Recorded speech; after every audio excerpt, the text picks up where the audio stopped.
Debbyites, we are back for another slugfest, this time talking about those very strange and unusual nominations that have just come out from the Hollywood Foreign Press for their film choices. I'm Rob Licuria, Senior Editor at Gold Derby here in Sydney, and I'm here with really the A-team, Kevin Jacobsen in Connecticut, Sam Eckmann in New York City, Luca Giliberti in Frankfurt, and Riley Chow in Vancouver. We are literally all over the planet, which is pretty apt for when we're talking about the Hollywood Foreign Press.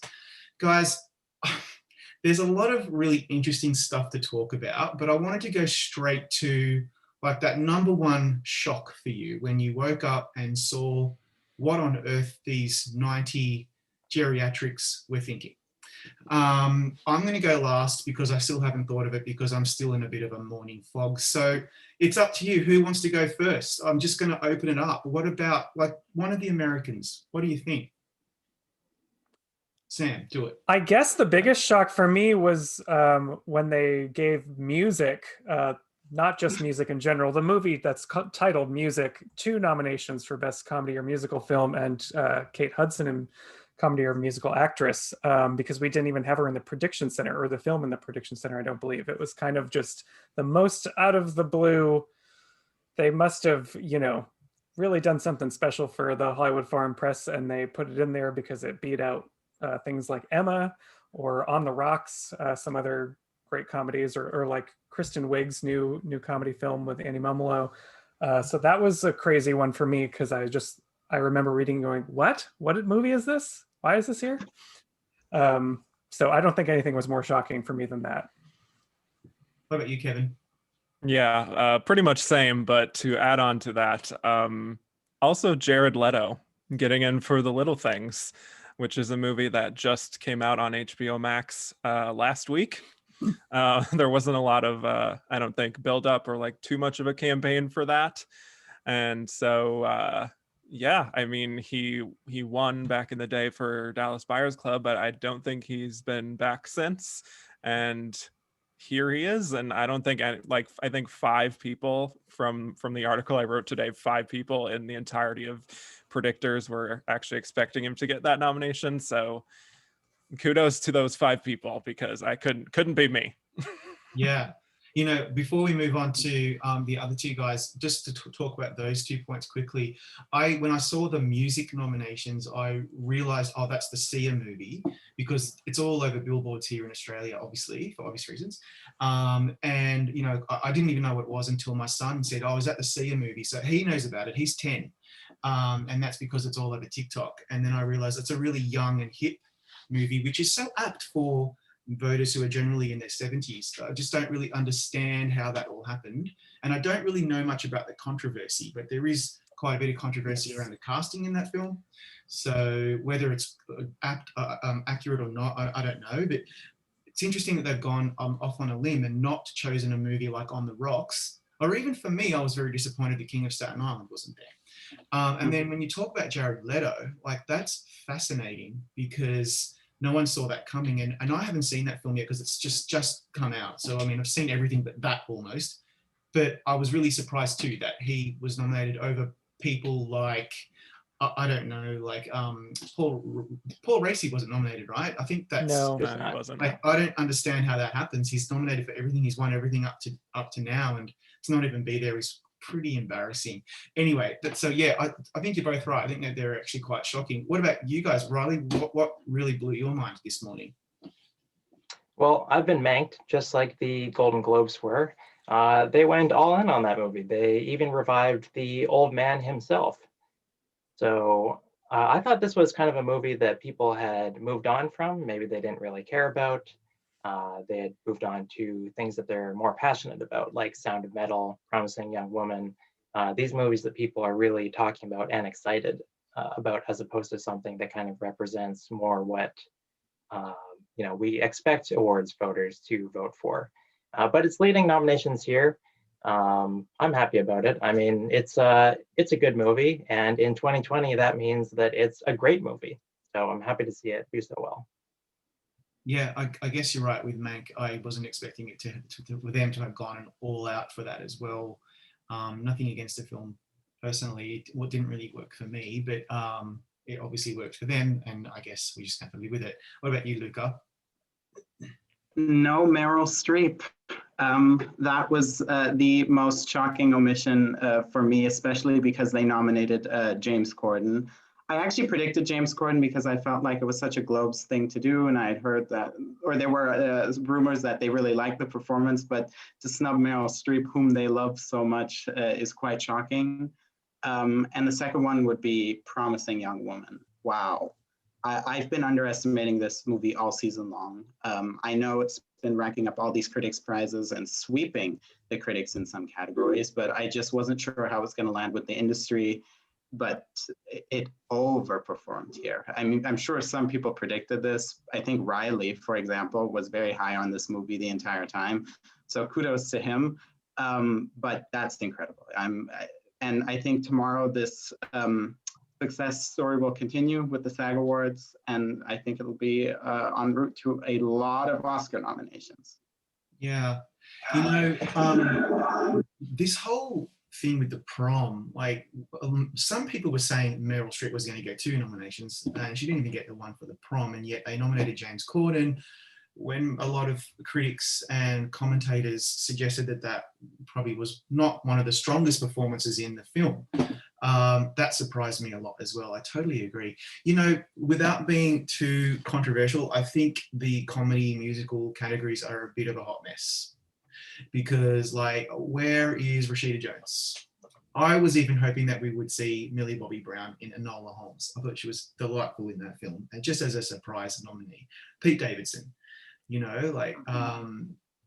Rob, I thought you were going to say that the comedy field is just a mess in general, but it turns out you're actually passionate about a few performers that you're hoping to get nominated. So yeah, I'm always nice that you enjoyed some comedies. Yeah, I think the Globes, what makes them stand out and what makes them interesting is their comedy musical categories, because no one else really does that as well as they do. And that's where they can really make an impact on the race, or just kind of honor films and performances that you don't normally see honored. And then this year we just got a really mediocre list, and I'm a bit disappointed. That being said, I'm happy that we see people like Maria Bakalova. She was so cool in Borat's subsequent movie film. I really enjoyed her in that. And guys, we should talk about something else that just occurred to me that we were talking about offline, and that's the best director category. Like, even though there's 5 men in this particular chat, it is what it is, there are 3 women in the best director lineup, and that never happens, including 2 women of color. I just think that's so cool. Who would like to talk about that very interesting dynamic that we're going to see throughout this award season? Well, I will just say that I think they received a lot of flack in 2017 when Greta Gerwig wasn't nominated. Obviously, Natalie Portman made that particular comment off script. And so no woman had been nominated since Ava DuVernay in 2014. So to go from 0 women nominated to now 3 in 1 year, and being like, the majority, 3 out of 5, it's a very good thing, and it speaks to how this was a very, very strong year for women directed films. And I think once we get to the Oscars, I think it's going to, I hope that it's not just Chloe Zhao, I guess I'm trying to say. They could just default to what they usually do, which is to only nominate the one woman. But here there are many, many options. So yeah. They could nominate 5, like, realistically. When does that ever happen? No, they couldn't. But yeah, I mean, they're not just token nominees either. Like, they are the majority. And I would say that Promising Young Woman and Nomadland are actually our 2 that are going to be duking it out for Best Picture when it comes to the Oscars. Yeah. So I think they're at the very top. Mm-hmm. And Regina King seems to be rallying, because there was a couple of weeks there where we thought she was kind of falling behind the pack. This nomination helps her tremendously, actually. And it really excites me. There are others who could get nominated too. They all escape me right now because of my fog. But I'm really excited by Kelly Reichardt, first cow. There's one. And that's actually possible. What about you, Sam? Like, what else sticks out for you, like in terms of when you look at, let's try to think of some positives before we get into the more trash, if you can. You might have to like rack your I have to rethink my thing. Well, okay, I was just going to point out. I was going to point out it's interesting to look at, like Regina King getting into director, and yet One Night in Miami didn't break into the best drama film, and then Ma Rainey's Black Bottom also did well with acting nominations, but didn't get into best drama film. So it's kind of hard. It'll be interesting to see what matches up with different guilds that are going to come out soon. Obviously, SAG is very soon tomorrow, but I'm interested to see what lines up in terms of the hierarchy of how these films are liked, because I expected actually One Night in Miami to get into drama much more than I expected Regina to break into director, just because it is such a, like, it takes place in such a confined space, that film. So I think that speaks to a lot of the power she has and how well liked she is in the industry, that she can get into that category for that movie that didn't even make the top 5 for them in drama. Yeah, I want to go off of that, talking about the spread of nominations, because I don't think we have any film that's nominated for 3 acting awards, which is the first time in a while. I was looking before nominations came out about, what is going to be the nomination leader. And I was thinking that we wouldn't see any film with more than 5 nominations. We ended up seeing Mank with 6, but this is not a year where, they're necessarily, or they're spreading the nominations in kind of an unorthodox way. We see the same nominations in drama film and screenplay, the exact same 5, and that's the first time that's happened in 30 years. Yeah. And then in director, then we have one of the other films in contention nominated with Regina King, which is another drama. So again, we're not seeing anything from the comedy side, which is quite unusual, particularly in this past decade, where the comedy side has been quite strong at the Globes. Yeah, that's a good point. Something else that occurred to me. So, sorry, were you going to say something, Luca? Or my video just kind of shorted out for a second. Go ahead. Go ahead. It's all fine. I was just going to say, I'm not 100% sure, but I think it's true to say that there are no foreign language performances that are nominated. Is that right? I think it is. And I believe so. That really bugs me because, okay, we know about the Minari thing where they had to put that film in the foreign language film category because that's the way it works. Oh, what about Helena Zengel? Oh, right. All right, German. Oh, I guess. German. There you go. Okay, so apart from that, and that's a good example, but I'm thinking more along the lines of foreign language films that are tossed in the ghetto or foreign language film and not in best drama or comedy musical, but they sometimes nominate the performances like Mads Mikkelsen or Sophia Loren or something like that. They didn't do that this year, and also the obviously the performances from Minari. None of them were nominated. I think that slightly hurts those films, particularly Minari, but I'm hoping that after the SAG nominations tomorrow that Minari's chances go back to where they were prior to the Globes. What do you guys think of the whole thing of putting foreign language films in that little ghetto and not having them being eligible for the other categories? Whatever, anyone. It's a weird thing with the Globes because they specifically delineate their category as foreign language film versus like the Oscars who say international film. So because Minari to me is such a strong Oscar contender because it is such an American story, and it's an American story told via the perspective of this people of color and this immigrant family, and that's what makes it so resonant, I think, with today's audiences. So it's weird to take this American story and throw it into foreign language film because people associate foreign language film with something that comes out of a different country. It's not something that's not an American story. So that is a weird disconnect for me. I guess technically the way they've classified their category, yes, it does meet the criteria for their category. It just seems like maybe it's time for the Globes to rethink maybe things can compete in both categories. I don't know. Maybe it's time to rethink some definitions. Yeah, because they do the same thing for animated films as well. But I remember when the Minari thing came out the other day, a few weeks ago. Twitter just went nuts. People were very upset and calling them racist and all kinds of things, and they haven't really helped their cause now that you can see that there are no films predominantly with a a black cast in the Best Picture lineup as well.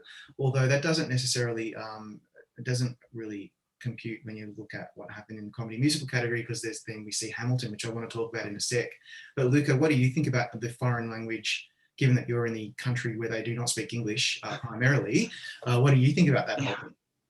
I agree with Sam completely. I completely agree regarding Minari. I think it's very much an American movie. I don't understand this placement. I also think there's a big problem with Asian actors in getting nominated at awards, especially the Golden Globes.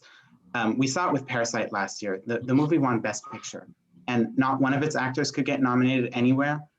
You can't tell me that that isn't strange or something that doesn't need to be pointed out. And it's the reason why I didn't predict Minari anywhere except for the foreign language category. I never bought Yoo Jung-yoon in supporting actress, because we've just seen the Golden Globes do this time and again where they ignore Asian actors. I know people were trying to compare it to Awkwafina last year, but Awkwafina was already much more known in the United States. She was in Crazy Rich Asians the year before. She was in a Barron comedy musical actress category. Her performance was extraordinary. But you can't just compare the two situations. I think it's a big problem. And I think the lack of movies starring people of color in the Best Picture lineup or Best Picture drama lineup is worrisome, especially because we saw a lot of this on the TV side, which we'll talk about later. Because we got 3 female directors nominated, there are a lot of people saying, okay, we don't need to talk about everything else, but there are still other problems here, and we can't just ignore them or pretend like they don't exist, because the Golden Globes, this is not an anomaly. This happens all the time. Yeah, it's so true. There are some people, there are some Asian, I think there's only one Asian actor who was nominated, and that's Dev Patel. And the guy for, what's his name? My gosh, Riz Ahmed. Sorry, so there are 2, and I think Tahar Rahim, he's African, I think. So there is he's French and Algerian descent. Yeah, so there is some diversity in there. I just think that it could have been better. But I want to talk about Hamilton, because I didn't buy that they were going to go for that. I just thought it was so gimmicky. Without being too stereotypical, I'm going to Sam because he lives so close to Broadway, and he's so connected to Broadway. What did you think about Hamilton being in the lineup? Well, I think it's very worthy of being in the lineup. I personally feel like if the Globes have separate TV awards, it's strange that they're kind of the only ones who are putting it in their film categories instead of classifying it as a TV movie, which is where Disney has been campaigning it. They're not going for Oscars. So it's interesting that the Globes decided to put it in their film races. It's hard to, I think we've seen a lot of those compete at the Emmys, like, that a stage production that's been adapted for film. And Hamilton, I think, is one of the best. It has so many different cameras going. They really did a great job at making that feel cinematic and making you feel as close as possible to the experience in the theater. But it's hard because I think people don't want to check off actors for those types of projects, because they think, well, that was created for the stage, so we're not gonna, we'll reward the whole product in the best film category, but we're not gonna do individual things for it. Because that's like, I would have put it in, if we're really going to classify it as a film, then put Renee Elise Goldsberry in supporting actress. And like, why didn't Leslie Odom Jr. get in alongside Lin-Manuel Miranda? So yeah, that's right. He's the one that won the Tony, and yet they went with Lin-Manuel, which is totally fine. Well, look, I'm going to ask you all what your favorite nominees were now before we wrap up. So start thinking about that while I just rattle off a couple. I'm just giving you all a moment to breathe and think about it. For me, there was a lot of, even though we've complained about a lot of stuff, I was really excited about seeing, as I mentioned, Maria Bakalova, and I was really happy about Leslie Odom Jr. in One Night in Miami, and Jodie Foster was a nice surprise, even though our colleague Zach Laws saw that coming. I thought she was really strong in the Mauritanian, so that was pretty cool. I really liked, as Kevin mentioned earlier, Chloe Zhao from Nomadland. I just think she just did that. The way that film was directed was what's really sat with me, what really resonated with me. And probably my favorite thing of all was Ludwig Göransson's score from Tenet, which is probably my favorite score of the year. And I'm a huge score nerd, so that's the first category I always look at. And so I was very happy to see him there. So I'm going to go to you first, Luca. Tell us what you were most happy about today. Well, obviously, Viola Davis getting her sixth Golden Globe nomination. Ma Rainey's Black Bottom underperformed. I predicted it to only get these 2 nominations, but I know for a lot of people it underperformed. But I was just happy to see her get in. Even if she doesn't win, I think it's just great to see her getting nominated for such great roles. I'm happy to see Glenn Close here, and I know I'm probably in the minority. The movie Hillbilly Elegy is not the best movie, but there's been such a push there's been such an effort to bash this movie on the internet that I personally wanted to see it nominated somewhere, at least for her, because even if you didn't like the movie, I think Glenn Close is just really, really, really good in it. I'm just happy to see her in this lineup, and I hope people realize that critics are not everything, that they don't determine the race. So that's one of the main reasons why I was happy to see her here. And I gotta say, Promising Young Woman, it's a very good movie. I'm very happy to see it in so many categories, even if I didn't predict it in so many. Okay, Riley? Yeah, I'm actually very happy with many of the snubs. I feel like the Golden Globes have set us on the right path, or more of a right path than the one that we were on. So that's great. The favorite nominations that I have that were actually nominated, I am really happy about the nominations for the Mauritanian. Specifically, Tahar Rahim, I would say, gave the film performance of the year. So I hope that he goes on to win the Oscar. And at the very least, he has this nomination now, and more people will see the movie when it comes out. Yeah, we won't mention who's behind. I mean, the PR firm did a great job getting that film out so that people would see it, and it's well worth a look if you haven't seen it yet. Kevin, what about you? Well, as the resident Glenn Close stan, I will definitely co-sign what Lucas said about her nomination. It doesn't have to be best performance in a great movie. It can just be best performance in a movie. So happy for that. But I also just wanted to shout out just The Father, which had a really great day, which is a film I was really unsure whether it would be registering, considering it hasn't even had a proper release in the US outside of like festivals. It wasn't really contending for a lot of Best Picture prizes compared to some of these others. So to see the film get into Best Picture, Anthony Hopkins is just like a towering performance there, and Olivia Colman is fantastic. And also the screenplay, I think, is exactly the kind of boost that movie needed. So I was happy about that. And last but not least, Sam. Well, Riley stole my Mauritanian ones. I love that movie, and I'm really happy that Tahar Rahim and Jodie Foster got in. They're both excellent. And I think the Best Supporting Actress race is pretty open. It seems like there's only 2 slots that are locked up to me. And I think Jodie Foster should be coming for an Oscar nomination. And other than that, I think Anya Taylor-Joy has been like the actress of the season for me. I think she was phenomenal in Emma. I wish the film had gotten into Best Comedy or Musical, but I thought she did such a great job and is having an amazing breakout year. So I was very happy to see her with double nominations. Yeah, see, there's always a silver lining in a dark cloud, and that's the point of this whole slugfest. There was a lot of trash and a lot of snubs, but we can always point to the things that we like the most. And I forgot to mention Another Round in foreign language film along with The Life Ahead. I loved Another Round. Man, that was a great film. But it's a shame that Mads Mikkelsen wasn't there too, but that's okay. We can't have everything in life. That's the moral to the story. Everyone stick with us. We're going to be back shortly to talk about the TV nominations. In the meantime, make sure you're clicking subscribe and watching all of our great chats, because we just have so many at Golgo, because we really are the best on the internet.